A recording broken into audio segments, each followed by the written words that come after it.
Bonjour à tous, c'est un peu comme enregistrer un répondeur téléphonique, hein. Je dois être à peu près à la 10e prise, je suis pas du tout habituée à faire ça, j'espère que ça va passer quand même. Je voulais vraiment revenir sur ce que j'ai dit dans la vidéo numéro 1 sur ce vendredi.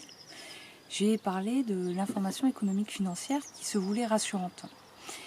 Et je me suis dit, mais tout le monde va penser que je suis complètement débile de dire ça parce que les infos c'est oui, grosse récession aussi horrible qu'en 1945, qu'en 1929, etc. Donc je voulais préciser en fait ce que j'entendais par là. Je parlais exclusivement des informations qui sont à destination des investisseurs, donc de l'information purement financière. Et je vais citer le journal Le Revenu Placement d'avril 2020. Donc ils ont toujours une petite rubrique conseil, investissement. Et là, ils disent, je les cite, hein, dans des circonstances aussi troublées, il est important de prendre du recul. Comme toujours, cette exagération à la baisse est excessive. Donc ils parlent de l'exagération à la baisse des marchés boursiers, puisque les actions se sont plus ou moins toutes, enfin pas toutes, mais ça s'est bien cassé la gueule.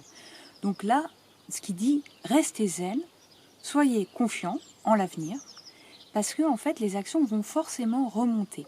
Alors peut-être pas dans un mois, dans 2 mois, mais dans 1 an et demi, 2 ans, ça va remonter. C'est ce qui s'est passé en fait à chaque crise.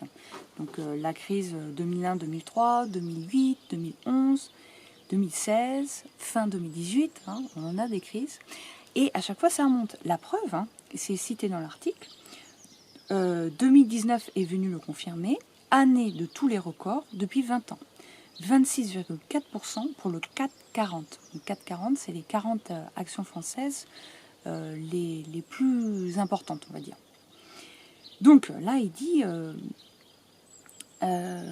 grosso modo, ne quittez pas le navire maintenant que toutes les actions, enfin vos portefeuilles sont en baisse. Si vous vendez maintenant, vous allez vendre à la baisse, vous allez faire une moins-value.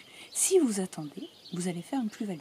Et en fait, c'est dans ce sens-là que je dis que les informations qui sont données dans les journaux financiers ou dans les lettres d'actualité sur les placements, etc., se veulent rassurantes. Voilà. Alors que les informations dans les journaux généralistes, etc., se veulent inquiétantes, hein, puisque il faut enfin, est-ce que l'intention c'est vraiment d'influencer le comportement des gens pour que tout le monde prenne conscience de la gravité de la situation où elle se confine? Bon, après chacun interprète comme il veut. Est-ce que là les informations se veulent rassurantes pour que tout le monde ne vende pas, parce que sinon ça va être la panique sur les marchés financiers et du coup ça va plus que se casser la gueule. Donc après chacun interprète comme il veut. Mais c'est ce que je voulais dire, en tout cas, quand je disais que les infos économiques financières se voulaient rassurantes. Voilà, à bientôt.